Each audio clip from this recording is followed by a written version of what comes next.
Hello and welcome to the Level Up Voyager channel. Today we don't have a creepy story per usual, but it's still creepy either way. Take a seat, take a breath, and let's explore this dark world together. Today we'll be exploring urban legends. The first one we'll talk about is Bloody Mary. Everyone knows the legend of Bloody Mary. The legend that involves a person performing a ritual in a dimly lit or dark room. The history: Queen Mary I of England. This is the most well-known potential source. She ruled from 1553 to 1558. She earned the nickname Bloody Mary from her Protestant opponents due to her intense persecution of Protestants, during which she had around 300 religious dissenters killed through burning them at the stake in an attempt to restore Roman Catholicism in England.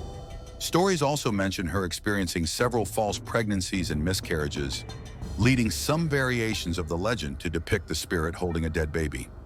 Mary Worth is an alternative origin story that suggests that a woman named Mary Worth in the 17th century New England, who practiced herbal medicine, was suspected of witchcraft.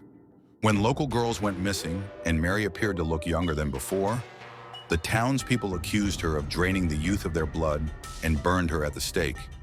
With her dying breath, she allegedly cursed anyone who spoke her name in a mirror. How it's done. Participants stand in front of a mirror in a dark or dimly lit room, typically with only a single candle. The phrase Bloody Mary is then chanted 3 times, but some versions specify up to 100 times, or specific phrases like, "I believe in Mary Worth." But the most common version is 3 times. If the ritual is successful, the ghostly apparition of Bloody Mary is said to appear in the mirror. Depending on the version, she might scream at the participants, curse them, scratch their eyes out, steal their soul, or drag them into the mirror, depending on which version you believe in. The next one is the Black-Eyed Children. Black-Eyed Children is a modern urban legend, with many people swearing it's true. This one used to fascinate me the first time I heard about it.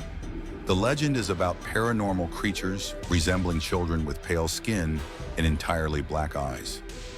These creatures look and act like children, with the exception of their eyes.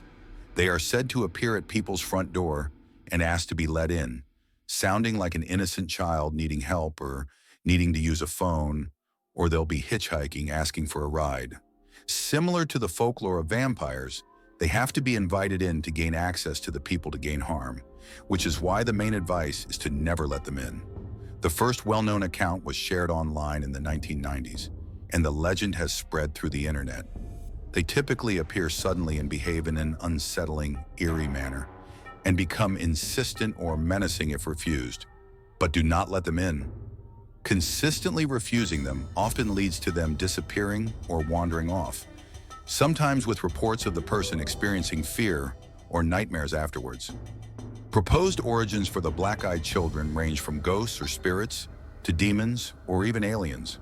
What makes this so unsettling is the evil disguised as innocence in the form of children. The final legend we'll go over today is the Bandage Man.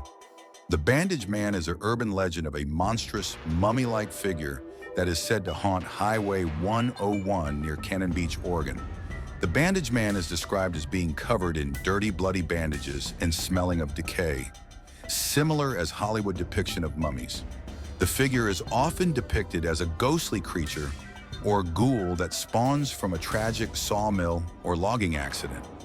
The legend claims the Bandage Man appears to people in parked cars or to people in slow-moving cars, sometimes even said to jump into the back of trucks. But the Bandage Man vanishes before they can get help, leaving behind only a foul stench and sometimes a piece of bandage. The history.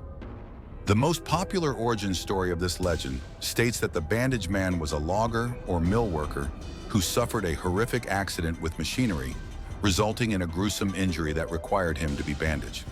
According to one version, the man died after the ambulance carrying him crashed on the highway.